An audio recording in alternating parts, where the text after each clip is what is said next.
Bien, bonjour à tous, bonjour à toutes. Merci, merci d'être si nombreux ce matin pour passer une petite heure ensemble, donc avec DMI et Beyond Trust. Le sujet du webinaire, comme vous l'avez certainement identifié, va adresser les enjeux et les solutions proposées par Beyond Trust, notamment en termes de remote support. Ce que je vous propose ce matin, ça va se passer en 3 temps. Le premier, ce sera une brève description de DMI. Alors, je ne vous cache pas qu'il y a un certain nombre de clients qui nous connaissent déjà, qui sont avec nous ce matin. Donc, voilà, on va faire une brève description de DMI aussi pour ceux qui ne nous connaissent pas et qui ont l'occasion de faire connaissance ce matin. La deuxième partie sera une présentation un peu plus détaillée du positionnement de Beyond Trust et de l'ensemble des solutions qu'il représente aujourd'hui. Et puis, la troisième partie qui va être le cœur finalement de ce webinaire, ce sera la démo de la solution de Remote Support, qui est évidemment le sujet principal de ce matin. Et on terminera par un jeu de questions-réponses. Pour ce faire, je vous invite tout au long de ce webinaire à positionner vos commentaires, vos questions dans le chat prévu à cet effet. Et on prendra évidemment le temps nécessaire pour répondre à vos interrogations, à vos questions à la fin du webinaire.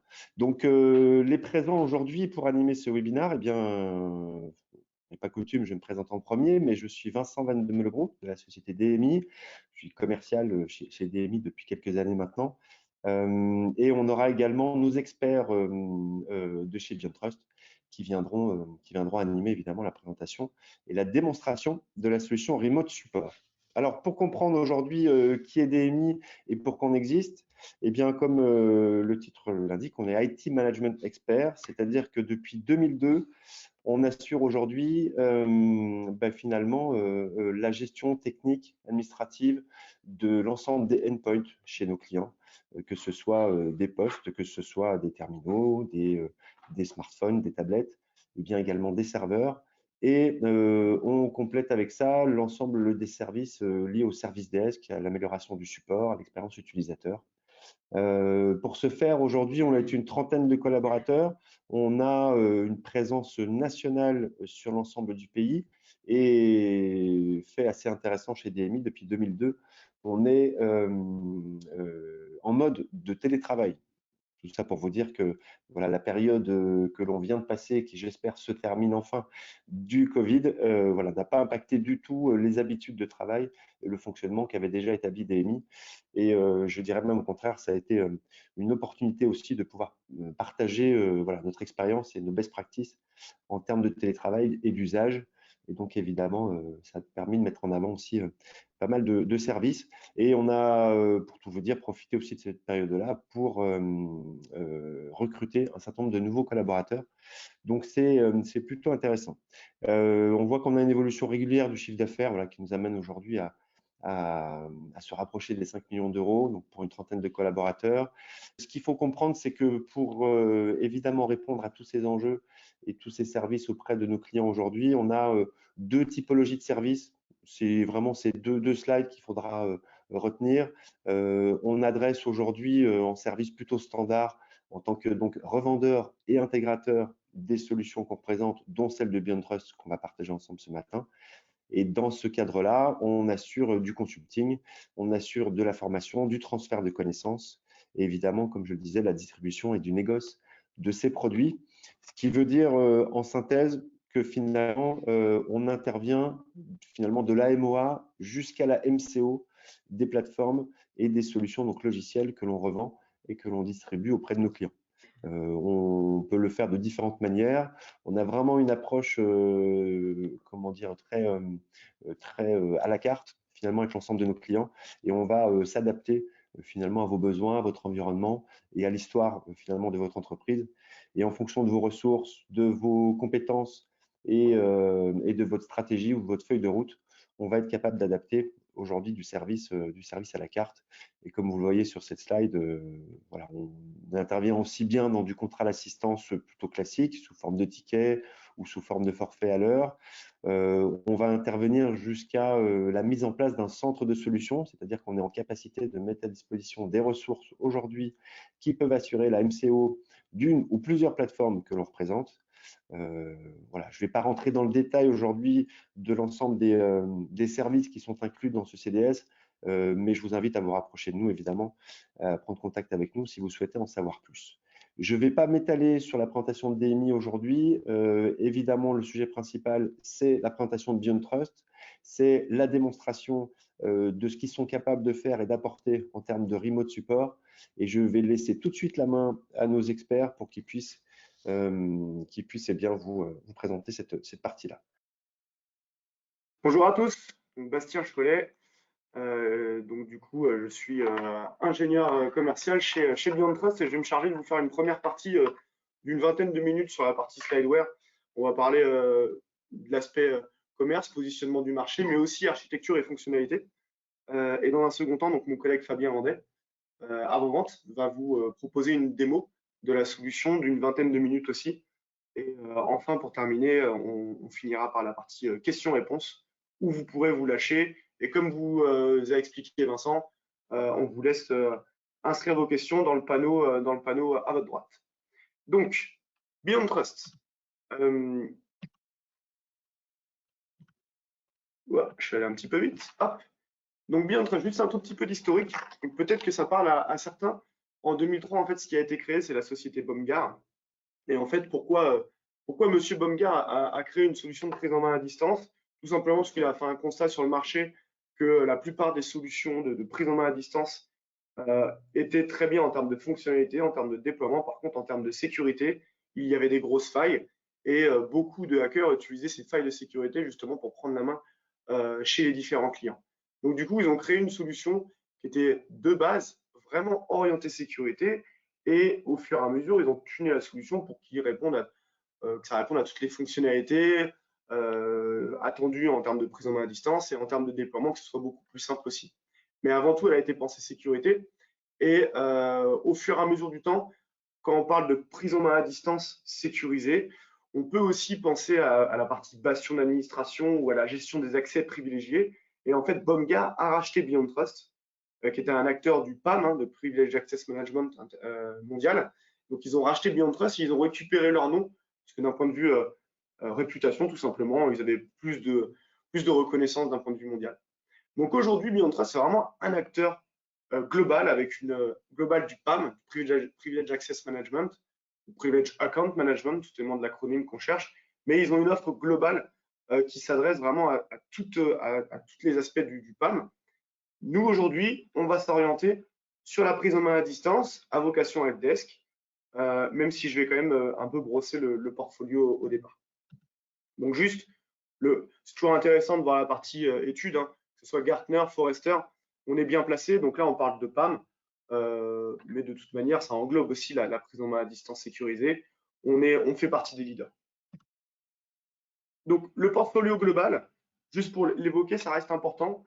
Donc nous, enfin de gauche à droite, on va commencer par la partie Privilege Password Management, qui est vraiment la brique pour le coup qu'on nomme PAM. Là où on va gérer vraiment la gestion des comptes à privilèges au sein d'un coffre-fort, avec de l'injection de mot de passe, de la rotation de mot de passe, de la surveillance de session, enfin de l'audit de session, de la génération de rapports. Vraiment tout ce que peut constituer le PAM, on va le retrouver dans cette brique-là. La brique du milieu à gauche, c'est celle dont on va parler aujourd'hui, qui se constitue de deux solutions. Nous, on va parler de la partie remote support, qui adresse la prise en main à distance sécurisée. Mais il y a aussi une autre brique qu'on nomme vulgairement, entre guillemets, en France, bastion d'administration. On va avoir deux solutions dans cette brique-là, où justement, cette brique-là est la plus vendue en France. Ça représente quasiment 60 à 70% de nos ventes en France aujourd'hui.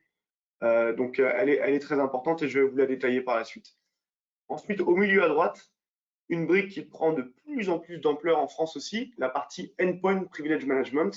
L'idée, c'est de dire, une fois qu'on a mis un PAM en place ou un bastion d'administration en place, qu'est-ce qu'on peut faire d'autre pour aller justement vraiment sécuriser les comptes à privilèges? Et quand on parle de comptes à privilèges, on parle aussi de comptes locaux, le compte local qui est administrateur de sa machine. Et là, l'idée de cette solution-là, c'est de dire, bon, j'ai sécurisé mes tiers mainteneurs externes, j'ai sécurisé mes administrateurs internes. Par contre, maintenant, je vais avoir une approche qui est complètement différente. Je veux carrément ne plus avoir de compte administrateur sur mon système d'information. Donc, l'idée, là, c'est de supprimer tous ces comptes administrateurs, de repasser tout le monde en utilisateur simple, sans privilège particulier, et de faire ce qu'on appelle du moindre privilège. En fonction de chaque profil administrateur, on va tuner la solution pour que les privilèges s'ouvrent automatiquement sur les applications qui nécessitent des privilèges. Pour une population DevOps, par exemple, Visual Studio. Mais pourquoi ils auraient un compte administrateur qui laisse la porte ouverte entièrement sur votre système d'information alors qu'ils utilisent uniquement Visual Studio? Voilà. Donc là, l'idée, c'est pour cette population DevOps, ouvrir uniquement les privilèges sur une ou deux applications. Pour les administrateurs qui ont besoin d'avoir accès à tout, bah là, pour le coup, on va leur donner beaucoup plus de privilèges. Mais voilà, l'idée, c'est, suivant chaque profil dans la société, de faire du moindre privilège. Et enfin, on a une brique qui va être dédiée cloud, dont on pourra parler dans un second temps. Donc, on va s'axer directement sur la partie remote support, ce qui nous intéresse aujourd'hui. L'idée de la solution remote support, évidemment, c'est de faire de l'assistance à l'utilisateur, de l'assistance à poste de travail, mais aussi, pourquoi pas, de l'assistance sur des serveurs, sur des équipements réseau, sur des équipements de sécurité derrière lesquels il n'y a pas forcément d'humain non plus. On va être capable de le faire à travers la solution. La grosse force de cette solution, c'est de pouvoir accéder, de pouvoir dépanner, de pouvoir vraiment aider un utilisateur ou une machine à partir de n'importe où, vers n'importe où. Du moment qu'on a notre infrastructure en place avec certains agents qui sont mis en place, que tout est sécurisé, on va pouvoir vraiment travailler de n'importe où vers n'importe où. L'idée aussi, c'est de pouvoir aussi éventuellement diminuer le nombre d'outils que vous avez pour faire de la prise en main à distance.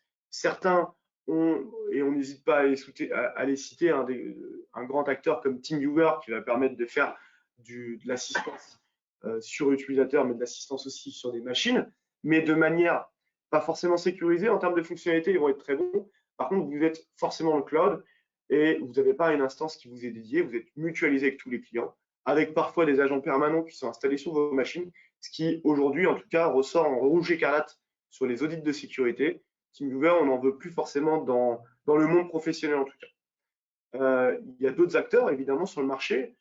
Parfois, justement, on a plusieurs outils. Là, l'idée, c'est d'homogénéiser la prise en main à distance vers n'importe quel utilisateur, vers n'importe quelle plateforme, à travers un seul et unique outil. Parce que Remote Support, on va être capable de supporter n'importe quel OS. C'est-à-dire qu'on va pouvoir travailler sur de l'iOS, du Mac évidemment. On va pouvoir travailler sur de l'Android, sur du Windows évidemment. Tous ces OS-là, on va les supporter. Là où on aura éventuellement des limitations, c'est sur la partie tablette et smartphone. On va supporter tous les OS. Cependant, Android, par exemple, plein de constructeurs fabriquent leur propre Android. Et donc, du coup, il y a certains constructeurs où on va avoir un peu moins de fonctionnalités. Par exemple, Huawei, on va avoir le partage d'écran, mais on n'aura pas forcément le contrôle de la souris. Ça n'empêche pas de dépanner. Tel que Apple, pour n'importe quel type de solution de prise en main à distance aujourd'hui, ils vont uniquement autoriser le prise en main à distance. Par contre, le contrôle ne sera pas autorisé. C'est uniquement leur solution à eux qui permettent de contrôler leur device. Ça n'empêche pas de faire de l'assistance à l'utilisateur. Donc ça, c'est certaines limitations, mais qui sont liées au constructeur. Donc, support à distance sécurisé, vous l'avez compris. Derrière, on va aussi être assez complet en termes de surveillance. Quand on dit surveillance, c'est plus de l'audit. C'est-à-dire que chacune des sessions, on va pouvoir les enregistrer dans une vidéo et les stocker sous 90 jours dans l'appliance qui peut être déployé en DMZ, on va le voir en termes d'architecture, ou dans l'instance cloud. On va avoir les deux modes de déploiement. On va avoir aussi la capacité de générer certains rapports. Le support par chat, ça peut avoir du sens avant de faire un partage d'écran qui peut nécessiter un petit peu de bande passante. Pourquoi pas d'abord discuter par chat, du partage de caméra à distance à travers smartphone, à travers tablette, ça peut avoir du sens de pouvoir aussi partager la caméra à distance. Et on va avoir un certain nombre d'intégrations avec les grands éditeurs de CRM et d'ITSM pour pouvoir commencer à créer son ticket dans cet outil-là et d'ouvrir un partage de session, un partage d'écran à travers l'outil de CRM ou d'ITSM. C'est aussi des intégrations, certaines sont natives dans la solution, d'autres sont tout simplement à développer parce qu'on est totalement ouvert à API. Les fonctionnalités clés, donc l'accès à distance avec le contrôle, évidemment, où on est multiplateforme, on peut travailler de n'importe où pour aller vers n'importe où, sur n'importe quel, aussi bien avec un utilisateur derrière son PC, sa tablette, son smartphone, que sur un serveur, sur un équipement réseau, sur un équipement de sécurité. L'aspect collaboratif, c'est très apprécié dans la solution aussi. C'est-à-dire que vous pouvez être en session en direct live avec votre collaborateur ou sur un serveur ou encore une fois sur n'importe quel device.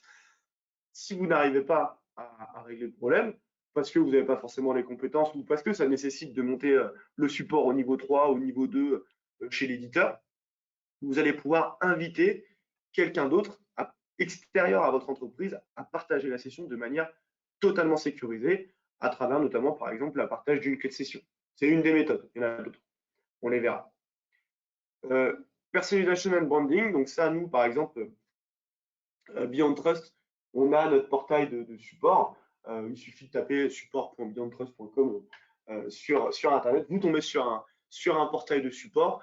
De là, vous allez avoir, pourquoi pas, une liste déroulante de vos problèmes. Vous allez pouvoir sélectionner le bon sujet dans cette liste déroulante pour pouvoir envoyer la demande chez le bon technicien chez Beyond Trust en question.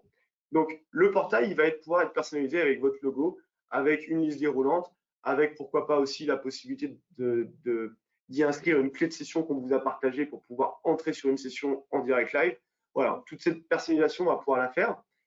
La partie permission et rôle granulaire, c'est notamment ce que je viens d'évoquer. C'est que dans une équipe de support, tout le monde n'est pas compétent sur tous les sujets, surtout chez un intégrateur. Parfois, il y a des techniciens qui ont des compétences sur du Wi-Fi, d'autres sur la partie serveur. Plus globalement, on dirait, allez, réseau, système, sécurité. On pourrait faire 3 grandes familles, mais on peut en faire beaucoup plus.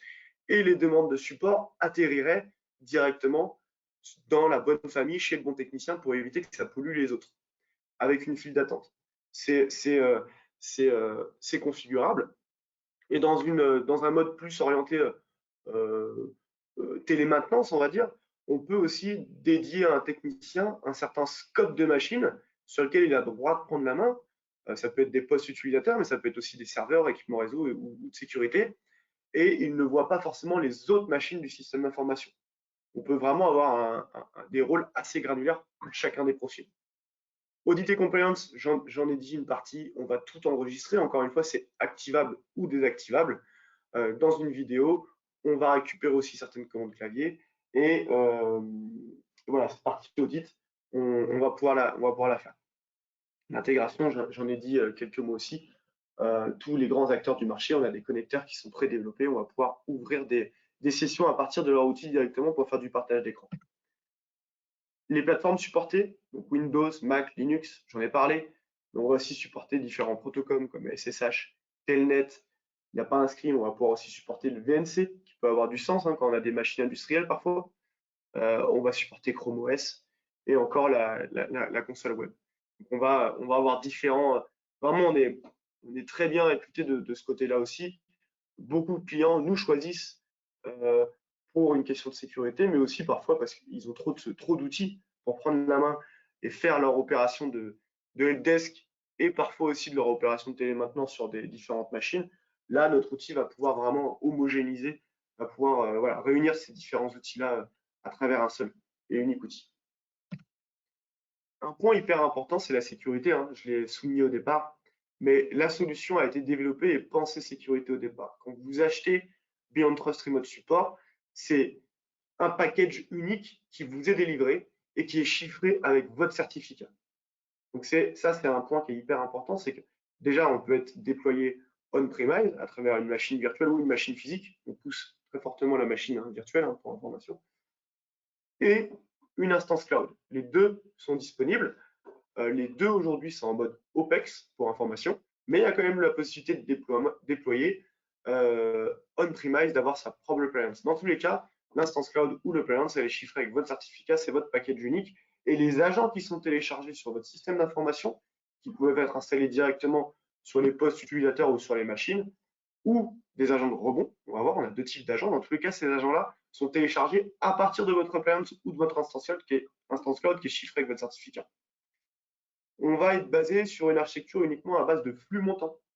Très important aussi, par rapport à votre configuration firewall, ce sera uniquement le port 443 à ouvrir en sortie, parce que c'est que des flux montants. C'est des flux qui sont montés par les agents vers l'instance cloud ou vers le appliance on-premise.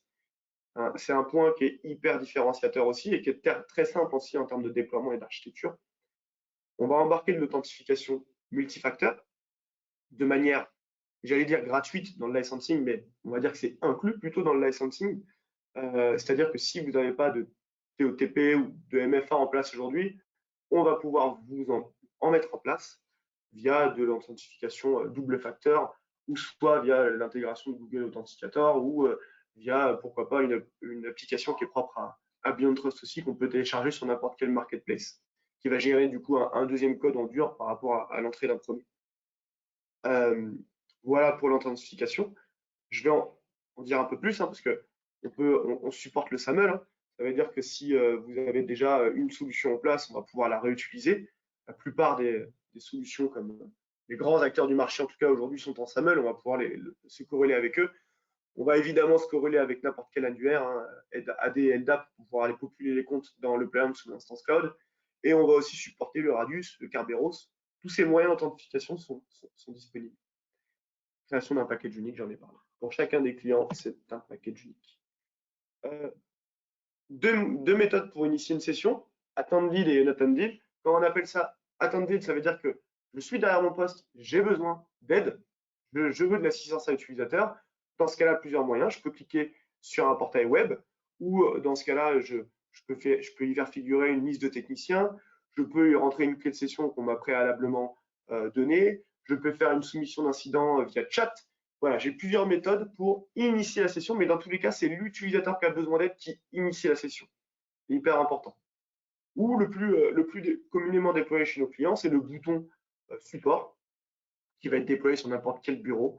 Et dans ce cas-là, la personne a besoin d'aide, elle clique sur le bouton et ça envoie une demande chez le technicien en question. Une autre méthode, c'est la méthode unattended. Dans ce cas-là, on met un petit pied dans le bastion d'administration. Pourquoi? Parce que là, on parle d'une prise en main à distance sur une machine derrière laquelle il n'y a personne. Donc un serveur, un équipement réseau, un équipement de sécurité. Dans ce cas-là, on a deux modes, on a deux types d'agents, la partie Jump Client et la partie Jump Point. Jump Client, c'est des agents qui sont préinstallés directement sur les machines, PC, serveur, voilà. Donc, là où on peut installer un agent, ça peut avoir du sens parfois d'avoir un agent sur chacun des postes pour pouvoir prendre la main dessus et faire ce qu'on appelle du wake on LAN. Dans ce cas-là, ça va allumer le poste utilisateur sans que l'utilisateur ait forcément approuvé la prise en main sur son poste. Bon, il faut avoir une configuration réseau un peu particulière dans ce cas-là, mais ça peut avoir du sens pour faire des opérations de maintenance la nuit, par exemple. Ou le jump point, dans ce cas-là, on va voir, on a un agent de rebond qui va adresser plusieurs machines, des serveurs, des équipements réseau, des équipements de sécurité. On va le voir sur l'architecture juste après, ce sera plus clair. Toutes ces sessions-là, encore une fois, sont ouvrables à travers différents outils d'ITSM et CRM. L'architecture, et ensuite, j'arrête de parler, je laisserai la main à mon collègue Fabien pour la démo, mais l'architecture, c'est hyper important. Donc, on a notre solution qui est déployée on-premise via Appliance Cloud, Appliance virtuelle ou physique, et l'instance cloud est disponible évidemment. Nos techniciens qui peuvent être à l'extérieur comme à l'intérieur, dans tous les cas, ils vont venir se connecter via un portail web ou via d'ailleurs la console lourde hein, qui peut être installée sur chacun des postes techniciens. Il y a deux méthodes. Hein. Et ils verront à ce moment-là éventuellement un panel d'utilisateurs ou un panel de machines sur lequel ils auront le droit de prendre la main pour faire leur opération d'assistance à l'utilisateur quand il y a un utilisateur derrière son poste, derrière sa tablette, derrière son smartphone, ou derrière, ou prendre la main pour faire une opération de télémaintenance sur une machine, donc un serveur, un équipement réseau de sécurité. C'est là où on voit les deux types d'agents. On voit les jump clients, où c'est les agents qui sont préinstallés sur la machine, c'est bien les jump clients qui montent la connexion vers le client qui est on-premise ou l'instance cloud. Là, du coup, c'est un flux SSL montant à travers le firewall, donc c'est uniquement le port 443 ouvert en sortie, encore une fois, hyper important. Donc c'est l'agent qui discute avec le client qui est chiffré, donc chiffrement à travers certificat. Deuxième méthode qui est plus communément déployée chez nos clients, le jump point, qui lui est un simple service qu'on va pouvoir déployer sur une machine Windows ou Linux, qui est complètement transparent par le technicien. Le technicien, quand il est sur sa console web ou sur la console lourde, il voit une VM, un firewall Palo Alto Networks, un routeur Cisco, peu importe, il voit la machine sur laquelle il souhaite prendre la main. À aucun moment, il voit une machine de rebond, un jump point ou quoi que ce soit. C'est un simple service qu'on va pouvoir déployer autant qu'on veut Les jump clients et les jump points ne sont pas licenciés, les agents. On va même pouvoir clusteriser les jump points si vous souhaitez. Mais dans tous les cas, c'est bien le jump point qui ouvre, qui monte la session en SSL vers le client, tout comme le jump client. Et dans ce cas-là, le jump point, lui, il redescend pour adresser avec le bon protocole la bonne machine. Donc, on va supporter le RDP, le SSH Telnet et le VNC. Dernier élément, le password safe, c'est l'outil dont j'ai parlé au départ, qui est vraiment orienté PAM pour gérer les comptes, les mots de passe. Et là, dans ce cas-là, bah, ça peut avoir du sens de mettre une solution PAM en place comme password safe. Et si on a installé Remote Support, bah, Remote Support va être capable d'aller piocher les mots de passe dans notre coffre-fort. Je ne l'ai pas cité, mais il y a un Vault qui est aussi intégré dans Remote Support. C'est très important, c'est-à-dire qu'on va pouvoir faire de l'injection de mots de passe et de la rotation de mots de passe aussi sur les machines. Et là, on met un gros pied, encore une fois, dans le bastion de l'administration. On peut même conjuguer, pourquoi pas, deux besoins, la partie helpdesk et pourquoi pas aussi une notion de prise en main pour faire de la télémaintenance de manière complètement sécurisée, parce qu'on a de l'enregistrement vidéo, on a de l'injection de mot de passe, de la rotation de mot de passe, et tout ça inclus dans un même produit. Password Safe, c'est pour aller beaucoup plus loin dans la gestion des comptes. Voilà, j'ai beaucoup parlé, je suis à peu près dans les temps parce qu'il est 10 heures, donc je vais laisser la main à mon collègue Alain pour la démo. Merci Bastien. Du coup, on va passer sur une petite démo histoire de vous montrer un peu à quoi ressemble le produit. On va se mettre dans la peau d'un technicien hein, déjà dans un premier temps. Le technicien, il va avoir sur sa machine une console qui peut être soit installée, donc c'est la version que je vais vous montrer maintenant, console qui peut être au format HTML5, donc typiquement si je suis sur un poste banalisé ou je suis chez moi ou j'ai cassé mon poste, enfin quelle que soit la raison, la console HTML5 qui nécessitera du coup aucune installation et qui va me permettre d'accéder au même type de service. Troisième type de console qui existe aussi, c'est la console mobile. D'un point de vue ergonomie, c'est pas forcément le plus adéquat, hein, ça reste un périphérique de type tactile, donc pour faire du support, c'est pas forcément l'idéal. Malgré tout, ça a le mérite d'exister et du coup de pouvoir permettre aussi du support même à partir de périphériques mobiles. Donc, vous l'avez compris, on est capable de supporter beaucoup de types de devices au niveau de l'utilisateur. Hein, donc, on parlait des postes Windows, des Mac, des Linux, mais aussi de tout ce qui était mobile. C'est vrai aussi pour les techniciens qui vont pouvoir bénéficier de ce type de console sur les différents types d'environnements. Pour ma part, je vais vous montrer cette console-là dans un premier temps. Je vais venir m'authentifier au niveau de ma plateforme de support. Je m'authentifie ici avec un compte qui est intégré dans un Active Directory. Bastien en a parlé aussi, mais donc si vous préférez vous intégrer en Kerberos, en Radius, en SAML, on saura faire aussi. Si vous préférez utiliser des comptes qui sont locaux à l'appliance, il n'y a aucun problème. Donc, on est vraiment multi-protocole et on pluguera l'annuaire de votre choix si annuaire il y a.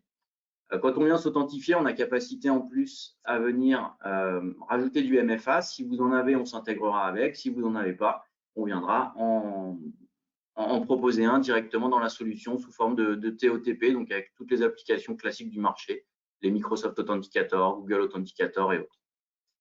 Au niveau de la console, on a deux grandes sections, la section haute et la section basse. La section haute, elle va venir afficher les différentes sessions en cours, que ce soit les miennes ou celles de mes collègues éventuels. Donc actuellement, on voit que je n'ai pas de session en cours pour ma part, mais pas non plus pour mes différents collègues, vu que la partie haute ici est complètement vide. Sur la partie gauche, j'ai les notions de file d'attente. Bastien l'a évoqué, mais on va avoir ces notions de file d'attente justement pour pouvoir orienter les différentes personnes, les différents utilisateurs qui vont avoir besoin de support en fonction des compétences, en fonction des disponibilités, et on va pouvoir router automatiquement dans les bonnes files d'attente les bons appels. Okay, donc, je suis dans ma console et j'ai besoin j'ai la capacité à proposer du support à ce niveau-là. Si je me mets maintenant côté utilisateur, mon utilisateur, il a différentes manières de demander du support.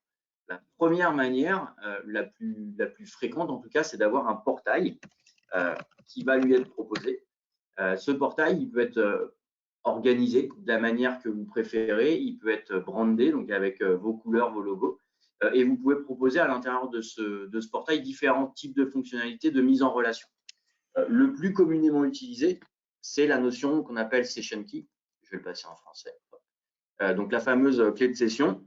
où on imagine que je suis en communication, par exemple, téléphonique avec une personne ou directement dans un chat d'entreprise et mon technicien va me fournir une clé de session pour être mis en relation avec lui.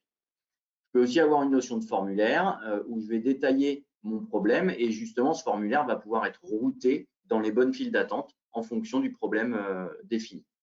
On peut aussi afficher les techniciens qui sont disponibles, les techniciens qui sont déjà en session et proposer le fait que quelqu'un vienne cliquer sur le nom de ce technicien. Dans mon cas, je vais vous montrer déjà la première étape, c'est-à-dire la partie clé de session, qui est très souvent utilisée. Imaginons que je sois en ligne avec mon utilisateur, je vais simplement générer une clé de session qui aura une durée de validité, mais qui en plus sera une clé de session unique, c'est-à-dire que je ne vais pas pouvoir l'utiliser plusieurs fois. Je peux directement envoyer le lien aussi à mon utilisateur. Et mon utilisateur, il reçoit l'email qui peut être envoyé directement à partir de l'appliance aussi. Si nécessaire, plutôt que par mon client de messagerie. Et il aura juste à cliquer dessus pour être mis en relation avec moi. Donc, dans mon cas, je vais copier-coller la session, la clé de session, et je vais la valider à ce niveau-là. L'exécution ou la saisie de cette clé de session va en fait récupérer un mini exécutable volatile, hein, c'est-à-dire que cet exécutable-là, il va s'auto-détruire à la fin de ma session. Donc ici, voilà, vu que je suis sous Chrome, j'ai pas une exécution automatique, c'est de la sécurité tout simplement. Et j'ai un petit client qui vient de démarrer juste ici et qui représente en fait mon interface avec mon technicien. Okay. Côté technicien, justement, j'ai eu un message qui me dit il y a une session qui est arrivée, est-ce que tu l'acceptes ou pas? Si je la rejette, hein, typiquement, elle peut passer à un de mes collègues dans une file d'attente en fonction de la mise en relation. Je vais accepter la session et je suis du coup mis en relation directement avec la machine. Dans mon cas, mon utilisateur, donc il faut remettre sur cette partie-là, hein, grosso modo, mon utilisateur doit autoriser le partage d'écran et l'accès aux différentes ressources. C'est quelque chose de facultatif, mais très souvent demandé pour des questions de conformité, légalité. Et à partir de là, je vais être mis en relation directement avec l'utilisateur.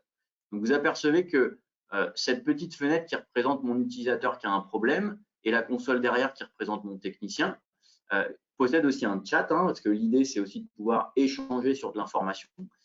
Et donc, je vais pouvoir directement chatter. Vous voyez que pour le technicien, le chat, il est ici à droite. Pour mon utilisateur, il est juste sur cette petite fenêtre ici. Mon technicien, il a aussi des méthodes pour communiquer plus rapidement, pour envoyer des fichiers, par exemple, mais aussi pour envoyer, vous pouvez préparer un certain nombre de messages qui sont pré-customisés et que vous pouvez directement embarquer. Ça peut éviter de la saisie, des fautes d'orthographe, ce genre de choses. Ça, c'est de l'optimisation, on va dire, de relations entre le technicien et l'utilisateur. Alors, vous voyez ici mon deuxième écran, hein, c'est pour ça que on n'a pas cet effet miroir, mais vous voyez surtout que j'ai deux écrans. Donc, l'écran ici à gauche, c'est le deuxième qui n'est pas projeté dans la session GoToMeeting, et celui-ci, c'est celui qui est projeté. En tant que technicien, pareil, je peux basculer d'un écran à l'autre. Si j'ai 8 écrans, je verrai les 8 à ce niveau-là. Si je choisis l'écran qui est projeté actuellement, on a l'effet Inception, hein, classique, où je vois ce que je vois, qu'il voit ce que je vois, etc. Alors, basculer sur l'autre, ça restera quand même plus visuel, ça évitera les crises d'épilepsie. Le point qui est clé au niveau du support, c'est surtout les outils qui vont être fournis. Parce que l'objectif de Remote Support, c'est d'offrir un produit qui soit le plus productif possible et pour l'usager qui a un problème et pour le technicien qui doit résoudre ce problème. Donc déjà, les outils qui vont être fournis au technicien, on a parlé du chat bien sûr pour la communication, mais le technicien, il a tout un tas d'outils qui vont lui être proposés pour être le plus efficace possible. Bien sûr, on est ici sur l'onglet partage d'écran. Bien sûr, voir l'écran, manipuler l'écran, ça reste quelque chose d'évident dans les tâches de support. Mais on va aussi pouvoir accéder à d'autres types d'onglets, typiquement du transfert de fichiers. Si j'ai besoin d'aller récupérer des fichiers de log, si j'ai besoin de pousser un patch, ça restera quand même beaucoup plus simple et sécurisé parce qu'on est sur, encore une fois, un protocole SSL de bout en bout, montant. Je vais avoir un accès à la command line en direct. Ce qui peut permettre aussi d'éviter des choses au niveau des utilisateurs, parce que si sur leur poste, vous lancez un CMD, que vous commencez à lancer certaines commandes, la fois d'après, l'utilisateur il peut se dire « Ah, je me souviens de ce qu'il a tapé, je vais le tenter par moi-même ». Au final, ça peut faire plus de mal que de bien. Ici, tout ce qui est dans cet onglet-là est invisible à l'utilisateur. Il sait que vous y avez accédé parce que dans le chat est écrit que j'ai accédé à l'interpréteur de commande, mais en aucun cas, il aura la visibilité de ce qui est tapé. Petit rappel, hein, tout ce que je fais dans tous les onglets sera tracé, sera visible dans les logs et dans les vidéos si nécessaire. Les informations du système, absolument essentielles en termes de support, savoir dans quel état se trouve la machine, est-ce que j'ai des services en cours d'exécution, est-ce que ces services ils sont bien démarrés ou pas, éventuellement s'ils ne le sont pas, la capacité à venir directement les redémarrer dans cette interface-là. C'est aussi de la productivité pour gagner du temps sur les actions que j'ai à réaliser, mais surtout avoir une vue d'ensemble. Dans quel état sont mes disques locaux? Est-ce qu'il reste de la place? Est-ce que la mémoire est saturée? Est-ce que les processeurs sont saturés? Et si oui, par quelle application? Et avoir la capacité à killer ces process, encore une fois, sans avoir besoin d'accéder forcément au partage d'écran. Donc, je vais pouvoir interagir directement grâce à cet onglet Information Système. Par exemple, au niveau des processus, si je demande le rafraîchissement de ces processus, donc il va m'afficher les process en cours, je vais pouvoir aussi interagir et éventuellement killer les process si nécessaire. Donc, déjà des outils pour être efficaces tout de suite au niveau de la machine de mon utilisateur. D'autres outils, c'est que je vais pouvoir, des fois, je n'ai pas forcément les droits d'écriture ou de modification sur le poste de la machine. Suivant les politiques d'entreprise, le support peut être un guide plus qu'une prise de main à distance réelle. Le guide, on va pouvoir aussi le rendre plus efficace avec des notions d'annotation. Le fait de dire, il va falloir que tu cliques sur ce bouton-là. Il va falloir que tu utilises ce fichier pour travailler ou pour débugger le problème que tu rencontres. Donc, ce genre de petites choses, hein, au final, mais qui ont du sens pour le support en tout cas. D'autres éléments qui aident à la résolution, c'est ce qu'on va appeler les actions rapides. Donc, grâce à ce petit menu-là, on a accès à des actions rapides, donc pour accéder à des outils ou des actions qui sont pré-packagées et qui vont me permettre en un seul clic de lancer telle ou telle action, mais même pour aller encore plus loin avec des scripts prédéfinis. Donc, ces scripts-là, ils peuvent être dans différents langages, ils peuvent fonctionner sur différents types d'OS bien sûr, mais ils peuvent me permettre de fournir à mes équipes de helpdesk un certain nombre d'actions pré-packagées pour supporter les utilisateurs, alors que peut-être ils n'avaient pas la connaissance en PowerShell pour lister tous les services en cours d'exécution. Si je ne connais pas PowerShell, je ne sais pas le faire, mais quelqu'un a écrit le script pour moi, j'ai juste à cliquer sur OK, ce script va s'exécuter, va réaliser les actions données sans que j'aie besoin d'avoir la connaissance d'écriture d'un script PowerShell. Okay. Donc, on va avoir, voilà, le script s'exécute, j'ai le résultat. Ici, c'est juste la liste des services à grand intérêt, on est bien d'accord, mais c'est pour vous montrer qu'on va être capable de manipuler tout ça pour agir de manière la plus efficace possible. Donc, ces scripts, vous pouvez les embarquer et les fournir à vos techniciens. Pareil, votre technicien, des boutons sur la droite pour optimiser, pour prendre des screenshots par exemple, pour gérer le multi-écran, aussi pour gérer la bande passante. Parce qu'ici, on est sur des résolutions élevées. Si mon technicien il est à l'autre bout de la planète, que moi aussi je suis éloigné parce que télétravail oblige, on sait très bien que passer des écrans en haute définition avec toutes les couleurs, ça consomme et surtout ça peut rendre pénible ma prise de main à distance. Si j'ai la capacité à réduire et même potentiellement à passer en noir et blanc, alors soit c'est plus moche, mais si c'est beaucoup plus fluide et que je suis capable de travailler plus efficacement, le noir et blanc, ça peut me suffire. Okay. Donc, on a aussi ces différentes notions qui vont me permettre d'optimiser la gestion de la bande passante.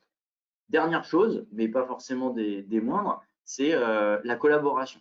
Parce qu'en tant que technicien, j'ai peut-être à un moment donné atteint mon niveau de compétence maximum. Je ne sais pas résoudre le problème de l'utilisateur pour différentes raisons. Ça peut être des droits, ça peut être de la compétence simplement, ça peut ne pas être mon domaine de prédilection, etc. Et je vais avoir besoin d'aide et cette aide, encore une fois, l'objectif, c'est d'être productif, d'offrir le support instantané en une seule étape à mon utilisateur. C'est-à-dire, si je ne peux pas résoudre, de ne pas lui dire, écoutez, merci, mais je ne peux pas résoudre, il faudra rappeler plus tard qu'il y ait mon collègue pour répondre à votre problème. Non, je vais pouvoir directement transférer cette session à des équipes internes, par exemple niveau 2, niveau 3, qu'on aurait tagué à ce niveau-là. Mais je vais aussi pouvoir éventuellement inviter des personnes externes. Si le problème, ça vient je sais pas, de Microsoft avec un patch qui est pas bon et que je suis en relation avec quelqu'un du support de Microsoft, eh ben, je vais directement inviter mon support Microsoft avec une clé à usage unique, comme tout à l'heure. Je lui envoie par email, la personne clique dessus, il se retrouve avec moi dans la session de l'utilisateur. Il n'a pas besoin de compte pour ça, ça va être fait naturellement. Il va hériter des droits que moi je possède, voire même je suis capable de lui fournir des droits spécifiques au sein de la session on demand. Mais du coup, on va pouvoir collaborer ensemble, on va pouvoir utiliser le chat ensemble, on va pouvoir répondre et résoudre le problème le plus efficacement possible au niveau de la session utilisateur. Donc, vous l'avez vu, mise en relation extrêmement simple. J'ai utilisé le portail pour me connecter, mais j'aurais pu utiliser d'autres méthodologies aussi, et je vais en parler par la suite. Ici, on était sur une session qu'on appelle attended, c'est-à-dire un user qui est mis en relation avec un technicien et la demande, elle sort de l'utilisateur. C'est l'utilisateur qui est l'initiateur de cette connexion. Je vais fermer la session. Donc, en fermant la session de mon côté, je peux aussi mettre en place des sondages. Est-ce que la session s'est bien passée? Est-ce que le problème a été résolu? Donc, d'un côté technicien, mais aussi d'un côté utilisateur. Et donc, nous, on n'a pas activé les sondages, mais en tout cas, c'est des choses qui sont envisageables. Le deuxième type de support, c'est de se connecter directement à une machine. On a beaucoup de personnes qui nous disent, mais non, nous, le support, ce n'est pas l'utilisateur qui fait la demande, il appelle et c'est au technicien d'aller se connecter sur la machine directement. Donc, on est aussi tout à fait capable de faire cet élément-là. Vous avez vu le petit agent volatile tout à l'heure qui s'est auto-déployé, auto-exécuté plus exactement, pour mettre en relation. Cet agent, je peux le mettre à demeure. Je peux l'installer et le conserver à demeure sur les machines. C'est d'ailleurs ce que nous, on réalise sur les postes utilisateurs. On a une liste de machines ici, ces machines. On voit qu'elles sont bleues, c'est celles qui sont allumées. On voit qu'il y en a qui sont grises, c'est celles qui sont éteintes ou non disponibles en tout cas.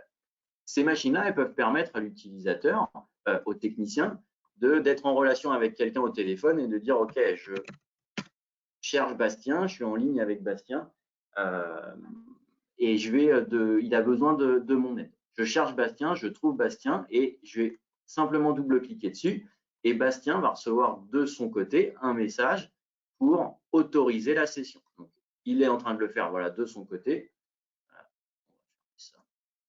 Voilà. Donc là, vous voyez qu'il est en train de voir le GoToMeeting, c'est normal aussi de son côté. Il voit mon écran. Attendez, j'ai un petit questionnement. Ah oui, l'écran de partage est figé.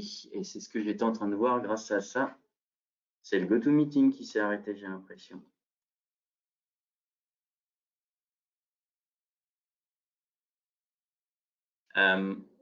Donc, on se retrouve sur le poste de Bastien en tant que technicien. Vous avez vu que ce n'est pas lui qui a initié la connexion. J'espère que c'est toujours actif. Je vais surveiller maintenant. C'est moi qui ai initié cette connexion, mais je me retrouve dans un environnement, celui que je vous ai décrit tout à l'heure, la collaboration, les outils d'accès rapide, les différents onglets pour accéder aux ressources de la machine, et je vais pouvoir l'aider à résoudre le problème qu'il a.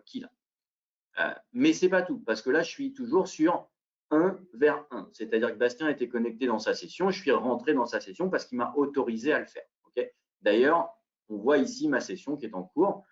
Bien évidemment, je ne suis pas limité à une session, hein. Je vais pouvoir en utiliser plusieurs en parallèle, je suis capable de faire plusieurs supports à un instant T.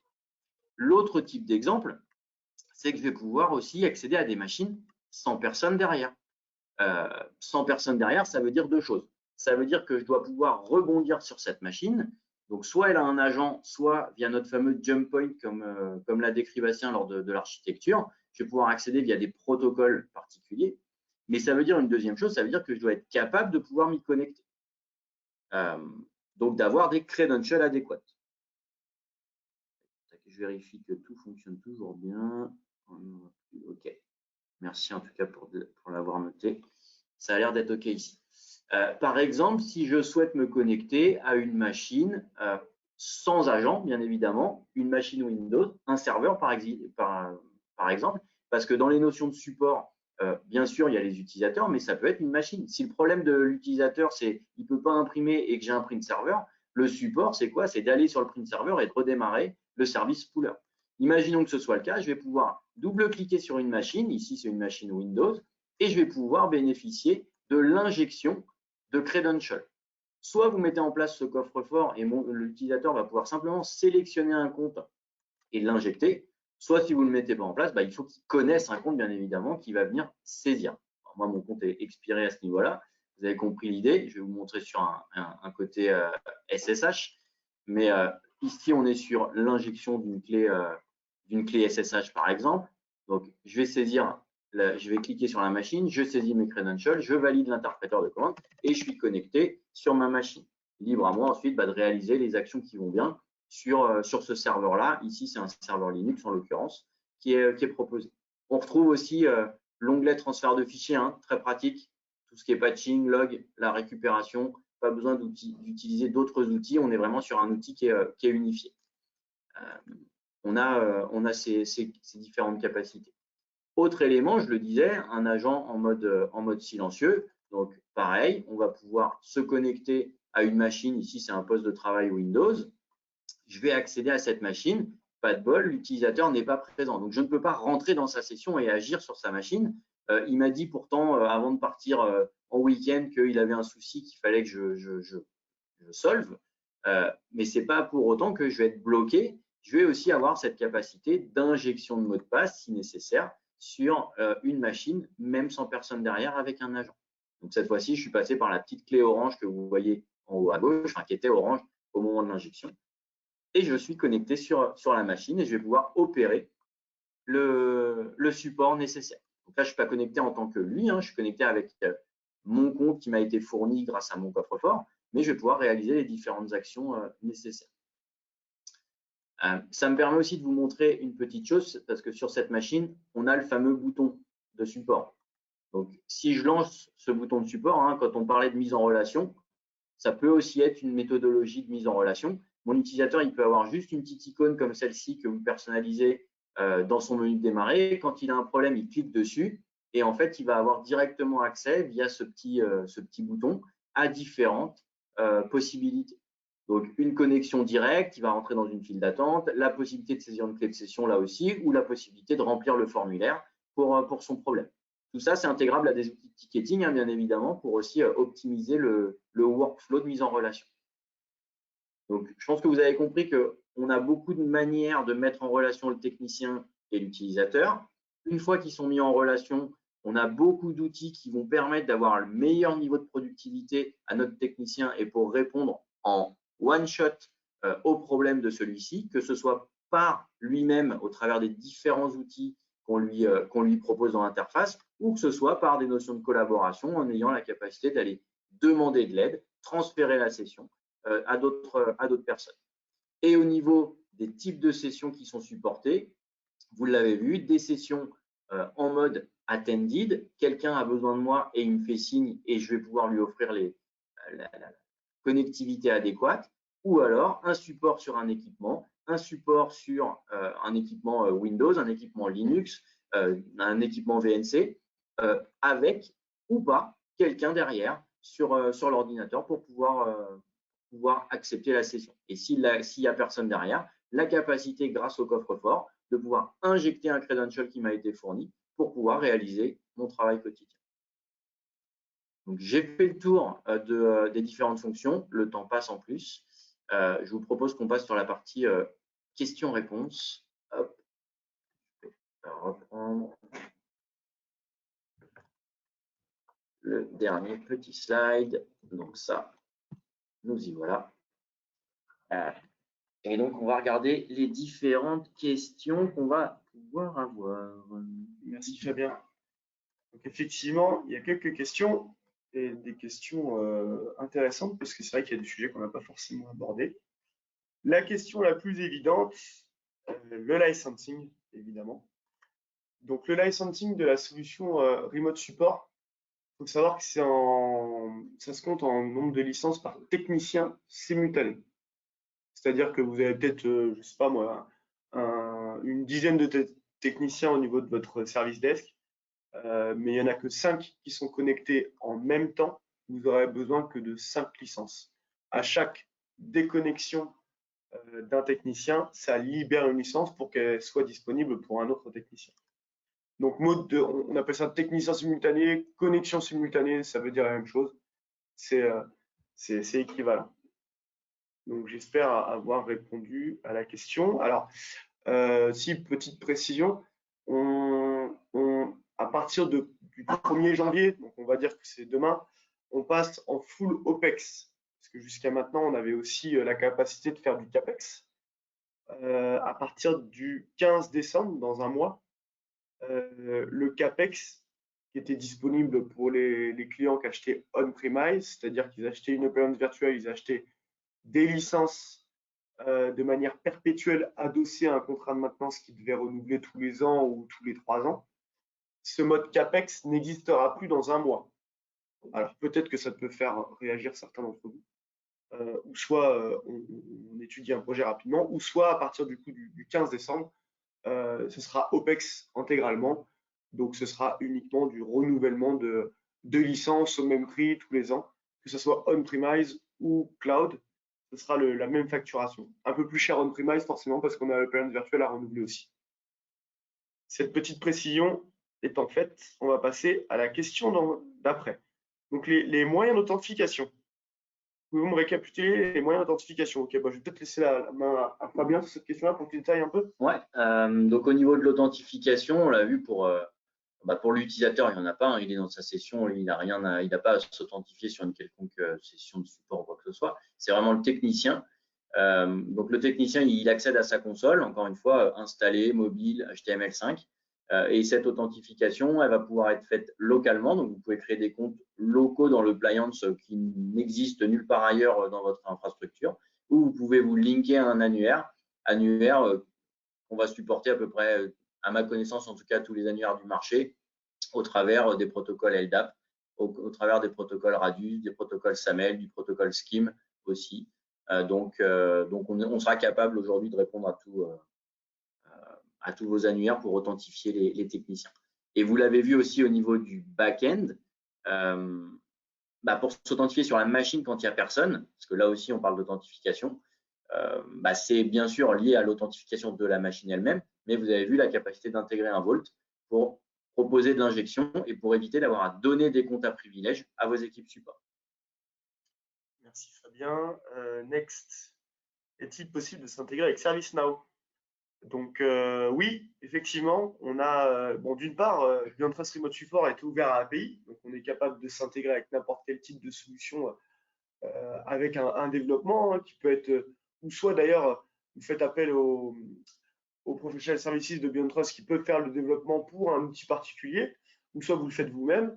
En attendant, il y a quand même des connecteurs qui sont prédéveloppés et disponibles sous licence. Donc, il faut payer la licence d'intégration avec ServiceNow. Donc, ServiceNow est disponible, c'est-à-dire que vous allez pouvoir créer le ticket d'un ServiceNow et cliquer sur un bouton pour directement, à partir de ServiceNow, ouvrir une session BeyondTrust Remote Support pour faire du partage d'écran et du dépannage. Mais il y a aussi des gens comme BMC, où il y a des connecteurs prédéveloppés. Ça va être une liste non exhaustive, mais il y a aussi EasyVista.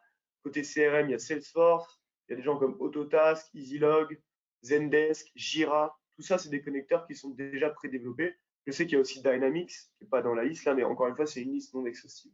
Donc, on a pas mal de connecteurs prédéveloppés aussi. Sachant que ces connecteurs, ils sont souvent, pas toujours, mais souvent bidirectionnels. Donc, comme le disait Bastien, capacité à partir de l'outil de ticketing d'ouvrir des sessions à distance. Mais surtout, une fois qu'on a ouvert la session à distance, d'avoir l'ensemble des logs et des informations, hein, donc typiquement le chat, les actions, voire même les enregistrements de sessions qui soient remontés dans l'outil de ticketing pour avoir la trace complète de la session. Il y a une autre question qu'on a ici donc, concernant l'accès à la machine directement avant le boot ou du moins au moment du boot. Alors oui, on a la capacité à s'intégrer avec, je ne me souviens plus du nom, Intel Pro, il me semble que c'est ça. Donc c'est sur les processeurs qui le supportent, les Intel vPro exactement, voilà. Donc c'est une fonctionnalité qui s'intègre dedans et donc vous avez capacité à voir le démarrage, le boot d'une machine si votre machine est équipée d'un processeur Intel vPro et que vous avez activé l'option dans le BIOS qui permet justement d'y accéder à distance. Mais oui, Remote Support supporte aussi l'accès à Intel vPro. C'est vrai que c'est un protocole qui n'était pas indiqué sur mon slide d'architecture. Il y avait RDP, SSH, Telnet et VNC, mais le protocole Intel Pro, effectivement, est aussi supporté et c'est une question très intéressante. Merci. Alors, une autre question encore, est-il possible de développer ses propres connecteurs? Alors, les connecteurs, principalement, ils vont se faire en API. Donc, potentiellement, oui. Maintenant, suivant les intégrations, je ne pourrais pas vous dire que c'est possible de le faire pour tout, sachant que souvent, les connecteurs, pourquoi ils sont payants côté BeyondTrust, c'est que c'est pas vraiment c'est souvent des applications que vous allez intégrer. Typiquement, si on parle de ServiceNow, ce qui vous est fourni par BeyondTrust, c'est une application ServiceNow qui vient se mettre dans ServiceNow. Donc, en fait, le boulot, il a été fait pour l'éditeur en question et c'est pour ça que c'est payant. Maintenant, si vous avez les compétences de développer dans ServiceNow vous-même ce connecteur-là, parce que derrière, c'est que de l'API, oui, vous pouvez le réaliser. Il n'y a plus de questions. Et puis, il est 10h31, donc on a dépassé. Ah, si, il y a une question qui vient d'arriver. Alors, bonjour, dans la présentation, l'écran avait figé et j'ai malheureusement pas pu voir la partie où vous avez installé l'agent sur le desktop. Alors, en fait, c'est normal que vous ne l'ayez pas vu, même si c'était figé, parce que je ne l'ai pas fait. L'agent était déjà préinstallé. Donc, l'agent, en fait, à partir de l'appliance, vous pouvez générer donc un package d'installation de votre agent avec différentes configurations. Et cet agent, vous pouvez ensuite le pousser. Alors, soit vous pouvez l'installer manuellement, bien sûr, soit vous pouvez le pousser par n'importe quel outil de télédistribution. C'est un package MSI avec la configuration qui est déjà pré-embarquée à l'intérieur, donc il n'y a rien de particulier lors du déploiement. Et ça permet, dès que le package est installé, vu qu'il est configuré, le service, parce qu'il y a un service derrière, se réveille, se connecte à l'instance cloud ou instance on-premise, et se renseigne dans la console. Donc directement, la machine, elle apparaît dans la console, en bleu si elle est connectée, logiquement, pour que dès le début, dès que l'agent est déployé, les techniciens soient capables potentiellement d'y accéder. On peut les mettre dans un groupe ou dans un autre, parce que potentiellement tous les techniciens n'ont pas le droit de voir toutes les machines, voire peut-être certains aucune. Ça arrive aussi. Donc, bien sûr, il y a de la granularité à ce niveau-là, mais vous êtes capable donc de les déployer. Vous êtes capable aussi de les mettre directement dans des masters s'il y a besoin, pour que dès que vous déployez un nouveau master, l'agent, il arrive, il se réveille, il se renseigne auprès de l'instance. Merci Fabien. Et oui, les agents s'auto-update, c'est une très bonne question, que ce soit les jump clients ou les jump points, si vous en utilisez. À partir du moment où vous faites la mise à jour de instance cloud ou on-premise encore une fois, automatiquement, les composants annexes, on va dire, vont se mettre à jour parce que vu qu'ils sont connectés à l'instance, ils voient qu'il y a une nouvelle version et ils s'auto-update. Vous pouvez les cadencer aussi, ces updates, mais c'est vrai que c'est extrêmement pratique. Vous n'avez pas besoin, si vous avez des centaines ou des milliers de postes, de repasser sur chacune de ces machines. Les agents vont s'auto-updater. De la même manière que les consoles des techniciens vont s'auto-updater au lancement la première fois de la console, la première fois après la mise à jour, on va avoir une information et elle va s'auto-updater elle aussi. Merci, merci à Bastien, merci à Fabien pour la qualité de cette présentation. J'espère que ça a répondu aux enjeux et que cette présentation a été complète. Évidemment, en complément, vous avez mes coordonnées pour qu'on puisse échanger autour toujours de ces sujets, de ces enjeux, notamment du remote support. En tout cas, voilà, en synthèse, cette présentation vous a permis, j'espère, de bien comprendre le positionnement de BeyondTrust aussi. Voilà, sachez que vous pouvez donc nous contacter pour tout besoin, toute question complémentaire. On sera ravis d'y répondre et de travailler avec vous sur ces sujets. Je pense qu'on a fait le tour, on a dépassé un peu l'heure. Encore merci à tous ceux et celles qui sont connectés. C'était un plaisir de vous partager cette présentation ce matin et on reste évidemment disponible pour la suite. C'est avec grand plaisir qu'on pourra continuer ces échanges.